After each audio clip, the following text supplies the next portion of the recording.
If you've always wanted to be a host but you don't know how to go about it, be rest assured that you're in the right place. In this video, I'll be showing you 3 important tips on how to start your hosting journey, and with these tips, you should be ready to start right away. If this is your first time around, I help entrepreneurs reach their full potential.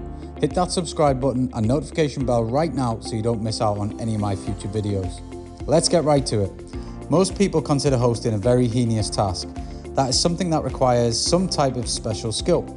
And if they eventually decide to, or at least consider getting involved, they push back the thought because they are afraid to fail. There are also some who've got the properties, but need a little push in the right direction. If you fall in any of these categories, then you are the one I had in mind while creating this video. Here's the first tip I always give every person I coach. Don't be afraid to try. One important detail most successful people don't let on is that they fail several times before they finally get it right. And I'm not talking about just once or twice here, we're talking about as many as 10 times. But if they gave up after the first try, we wouldn't even know their names. So why wouldn't you just try? I mean, what's the worst that can happen? You fail? Come on, that's just part of the journey. It's quite understandable that everyone is built differently and not everyone has the ability to keep going after failing 10 times. But it sucks that most people give up on their dreams just because of their fear of failing. Some even place themselves under undue pressure because they want to get it right immediately. But it's only about 1 in a few hundred people that get things done on their first try. For landlords in the hosting business, Airbnb in particular, there's almost nothing to lose for a beginner. Because you might not even need to buy or rent a building to start. Most people start by using the homes they live in and only let out some rooms to guests. To be fair, you might get unlucky with guests at first. You might get people who mess up the space they are given and who can't clean up after themselves. You can also get those who give terrible reviews despite doing all your best to satisfy them. And the worst kind, those who decide to leave a little parting gift, destruction of some of the facilities they have made use of. But there's also a very good chance you'd get lovely guests who wouldn't mess up your home. In fact, you can create a kind of strategy to ensure you don't suffer a huge loss if your guest destroys something in one of your properties. We'll get to that very soon.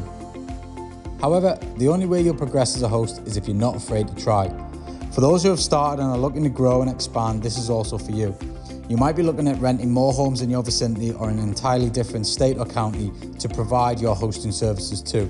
But you're afraid because you think it will be quite hard to manage. The truth is, you'll never know if you don't try. Several people are running hundreds if not thousands of Airbnbs, and they're able to do so with the aid of proper planning. So if they can do it, why can't you?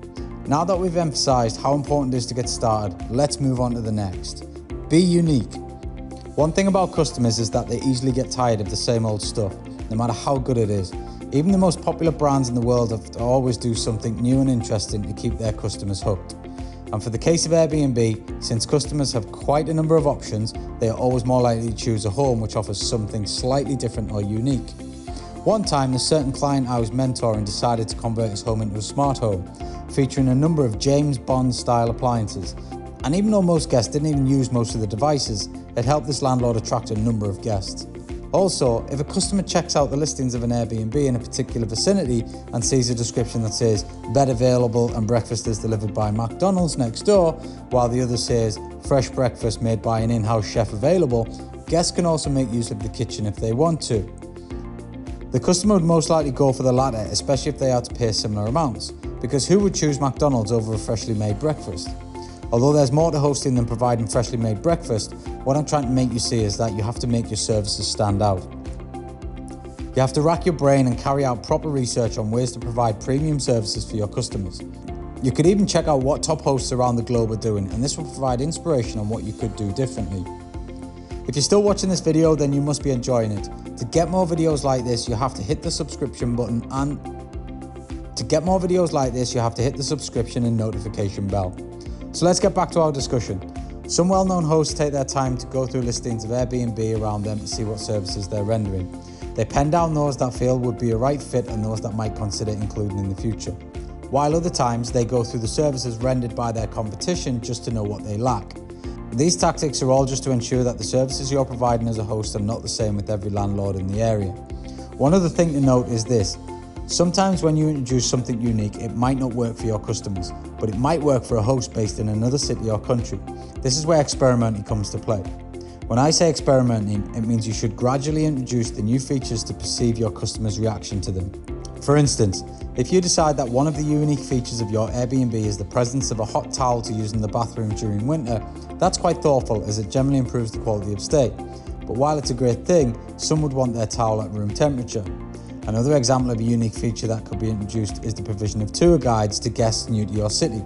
As a host, you could reach out to your tour guides to form a type of collaboration where they take the guests around the city for a reasonable fee. But here's what you need to know. If things go sideways between the tour guide and your guest, the bad review will be directed at your Airbnb. So this makes it important to find the guide perfect for your guests.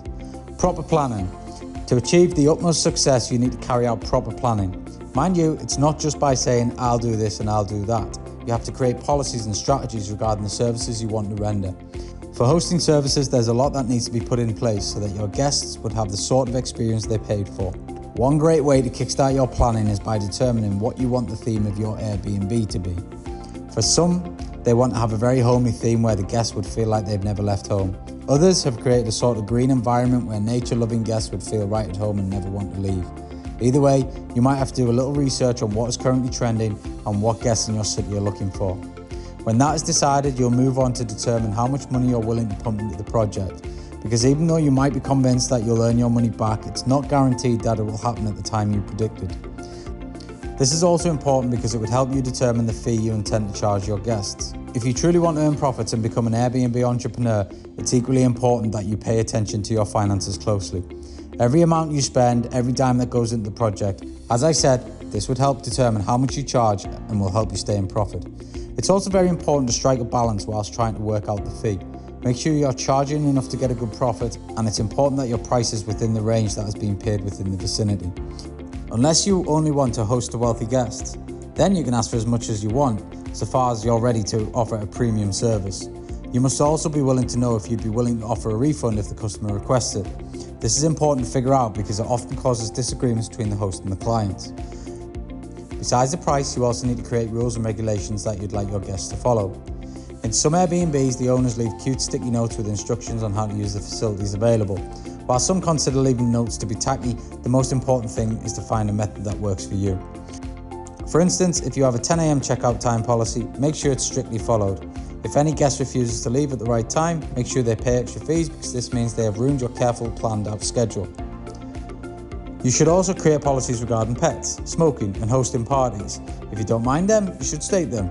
And if not, make it clearly known. So that's it for today. I hope you enjoyed and picked some important nuggets from it. Don't forget to like, share and subscribe. And if you want to be notified once a video is released, turn on the notification bell. See you next time.